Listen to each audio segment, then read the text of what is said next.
João 1,16 E da sua plenitude todos nós temos recebido, graça sobre graça. Comentários Otávio Rosa. Certa vez um jovem muito religioso, na sua curiosidade, pois havia ouvido falar de Cristo Jesus ao vê-lo rodeado de pessoas na qual estavam ali para ouvi-lo, pois Jesus é a própria sabedoria, aproximou-se dele e ele se exaltou-se, dizendo que desde a sua infância, passando pela sua juventude, sempre seguiu os princípios estabelecida por Cristo, sendo assim o que lhe faltava para herdar a vida eterna. Contudo, Jesus, sendo o próprio Deus, conhecedor de todas as coisas e do coração humano, por mais obscuro que possa ser, lhe disse para ir e vender rodas as coisas que possuía e o valor arrecadado distribuindo aos pobres. Olhando com os olhos humanos, principalmente quando somos vítimas do terrorismo bandinal, é difícil entender que uma pessoa que cometeu diversas atrocidades condenáveis perante a justiça, agora aceitou Jesus como Senhor da sua vida, está salvo. Por mais dolorido que possa ser para nós, essa é uma das situações que pode fazer uma pessoa ser salva: lembrar daquele ladrão que com Cristo estava sendo crucificado.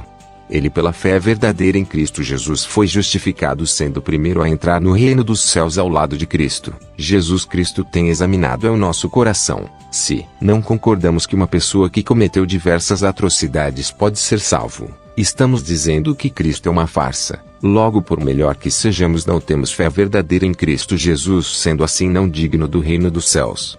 Aquele jovem era uma pessoa boa, não praticava maldade com ninguém, antes daquilo que lhe foi ensinado religiosamente dizendo praticava. Entretanto, Cristo Jesus nunca esteve em primeiro lugar na sua vida, por isso devemos analisar nós mesmos e ver se de fato estamos com nossas vidas ligadas em Cristo Jesus.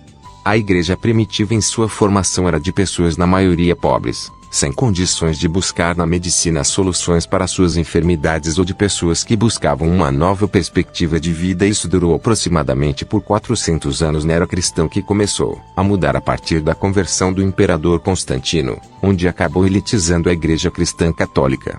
A igreja cristã protestante, com estudos nos anos 1950 em diante, chegou à conclusão de que a prosperidade faz parte da vida do cristão, com a diferença que a igreja cristã católica, todo o dinheiro arrecadado pertence à igreja, e a igreja protestante esse mesmo dinheiro pertence ao seu líder. Estranhamente, nenhuma das alas do cristianismo adotou dos primeiros cristãos o hábito de vender tudo que tem e viver de forma igualitária. Ou não se lembram do que o Senhor nos dissera para não ajuntar riqueza na terra, onde pode ser consumida, degradada, enferrujada e etc.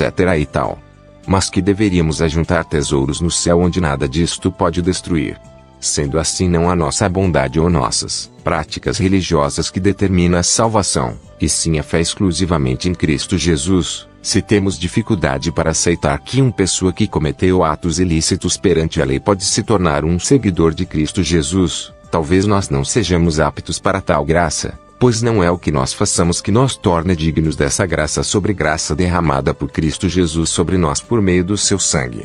A salvação está disponível para todos, pois essa foi a graça dada a Cristo Jesus, mas com uma condição: de tê-lo com exclusividade em nossa vida. Isso somente o Senhor o sabe.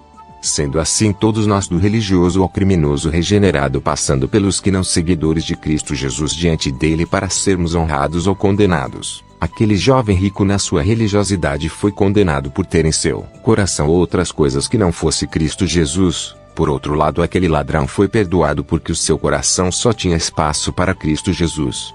A plenitude de Cristo Jesus todos nós podemos receber desde que os nossos corações e mentes estejam abertas para os ensinamentos de Cristo, e praticando a sua vontade recebemos graça sobre graça, sem qualquer interlocutor, alguém que possa nos representar diante de Cristo Jesus ou que represente ao Senhor. No início, quando não tínhamos condições de chegar diante do Senhor, pois ainda não havia sido transcritos os ensinamentos de Cristo Jesus. Contudo, hoje os seguidores de Cristo não precisam desses homens, pois a palavra transformadora que Cristo Jesus está ao alcance de nossas mãos para estudarmos e sermos pelos Espírito Santo revelado sobre a vontade de Cristo Jesus para cada um de nós.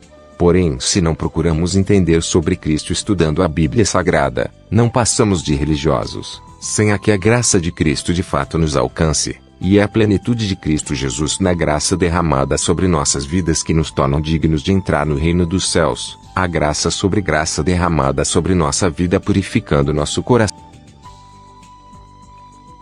Ajuda-nos a divulgar o Evangelho do Senhor Jesus Cristo, deixa seu like, se inscreva no canal e compartilha esse vídeo. Yahweh, o Eterno, te abençoe e te guarde. Faça o Senhor resplandecer o seu rosto sobre ti e te agracie. Que o Eterno revele a ti a sua face de amor e te conceda a paz.